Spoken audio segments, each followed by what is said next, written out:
Okay, looking at where we are, we've lined here, this is our membranous labyrinth, coming off the membranous labyrinth.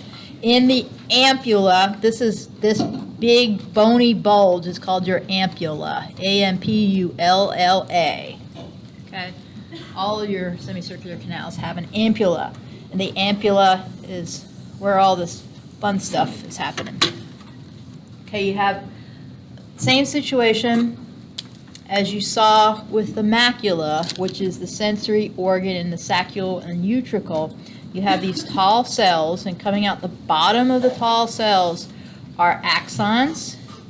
Okay, and these axons on the left side and on the right side are all going to join and come together.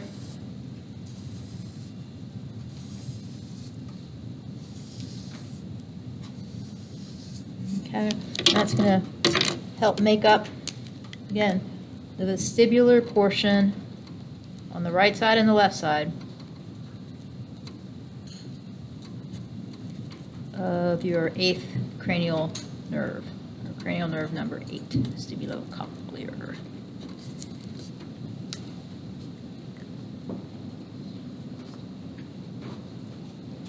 Okay, so just setting up a situation here where this is going to be your sensory organ. Your sensory organ is going to be inside your ampulla. Now, similar, but a little bit different. On the top of these cells, there are cilia, and there's a special cilia on the cell that's closest to the vestibule. Okay, the cilia is really tall. Okay, that first cilia is really tall, and then the other cilia for the rest of the cells are smaller. Okay, and that exists on both sides. So there's a really tall cilia on the cell that's closest to the vestibule, and the other cells have cilia that are smaller.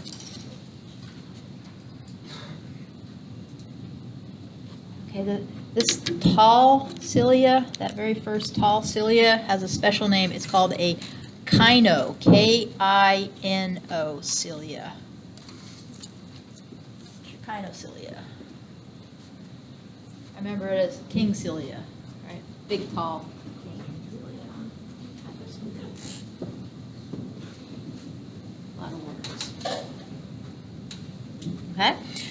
Over top of the cilia, covering these cells, again, there's a gelatinous matrix, and I like to think of this gelatinous matrix as being like an upside down cup. So if you can imagine, I'm just drawing an upside down cup that covers these cells. Okay, and that cup is on the upside down cup on both the right and the left side. I like to think of it as an upside down cup because this gelatinous matrix is called your cupula, C-U-P-U-L-A, and that's nothing more than the gelatinous matrix. But it kind of looks like an upside down cup. That's how I remember it. It's your cupula.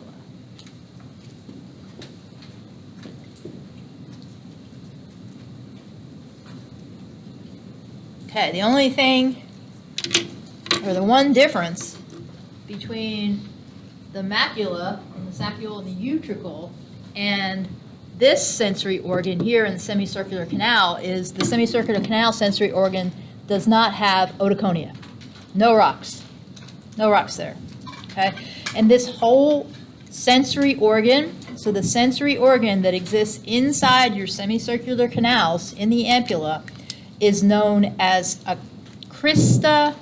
So this whole organ is the crista, C-R-I-S-T-A, ampullaris. A-M-P-U-L-L-A-R-I-S. You remember that because the crista ampullaris is inside the ampulla.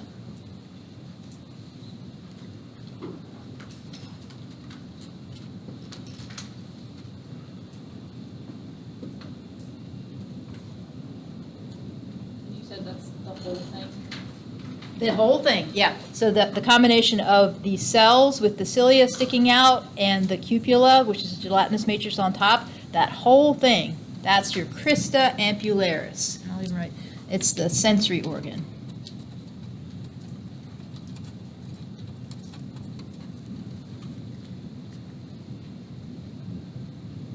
So if it doesn't have the otoconia, how is it Good question. picking up any kind of changes? We're going to look at that next. You're a plant. Perfect.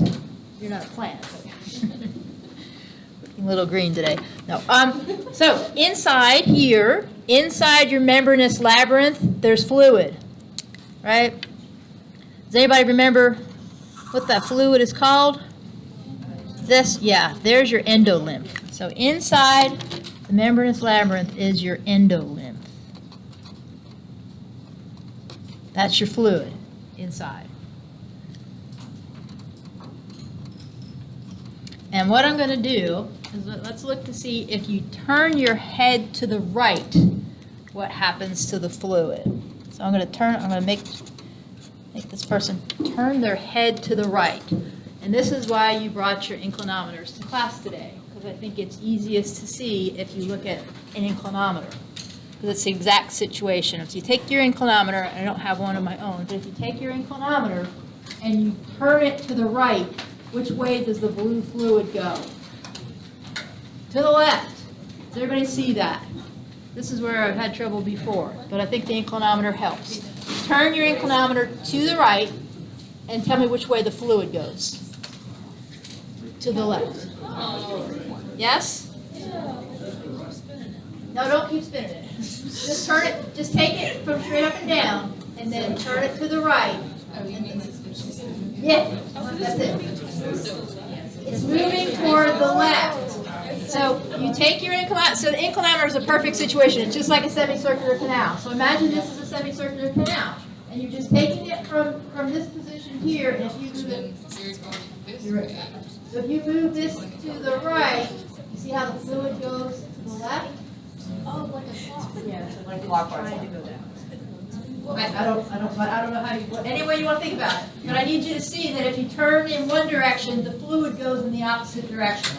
And imagine this is your semicircular canal.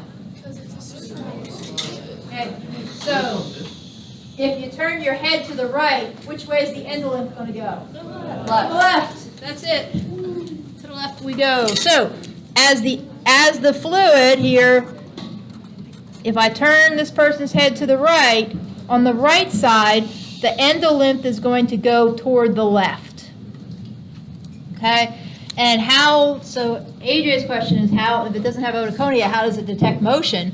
Well, it detects motion of head turning, right? So if I turn my head to the right and the fluid goes to the left, if the kinocilia bends toward the vestibule, it causes depolarization. Okay, so when the kinocilia bends, so if the fluid's coming here, it's going left, and see how it can bend the kinocilia toward the vestibule? That causes depolarization here. Okay, and the same thing's happening on the left side. You realize that the fluid is here, and it's causing the kinocilia to bend away from the vestibule. So in this situation, the fluid's still going left, but it's causing the kinocilia to bend away from the vestibule. So that causes hyperpolarization.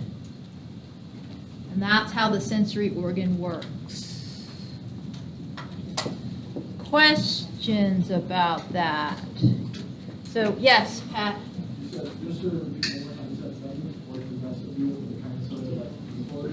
Correct. And then if you're far away from the vestibule, you be Hyperpolarization, yes, you're hyperpolarized. In other words, your excitatory, when you're firing, or depolarizing, if you're bending toward the vestibule.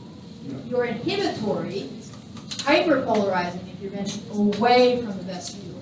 Okay, and by looking at that, the fluid in both sides of your ears is going in the same direction. When you turn your head, they're both going to the left. But it causes hyperpolarization on the left side and depolarization on the right side. Does that make sense? Questions about that? Does everybody see that? Okay, and this is going to be an important part when we get to who's active and who's not active. Does that answer your question, AJ, about how this stuff works? And it has to do with the fluid that's inside the ear. Yes? I think I just asked this, but I wanted to make sure that. Sure, absolutely. But if the kinocilia goes towards the vestibule, then it's depolarizing. Correct. And away from it is hyperpolarized. Correct. So which side is being depolarized, the right or the left?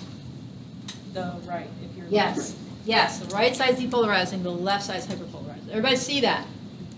Okay, it's a concept we're going to use going forward. And that's how, so the crista ampularis, that's how it detects acceleration of head.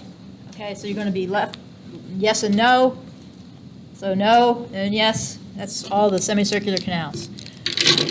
Okay, and that's what they're used for. I choose to use the horizontal semicircular canals because they work in a pair. We can do the same thing with yes-no head motions by using the anterior, posterior. I just think this is easier to see. I'd rather just make it easy. Yes?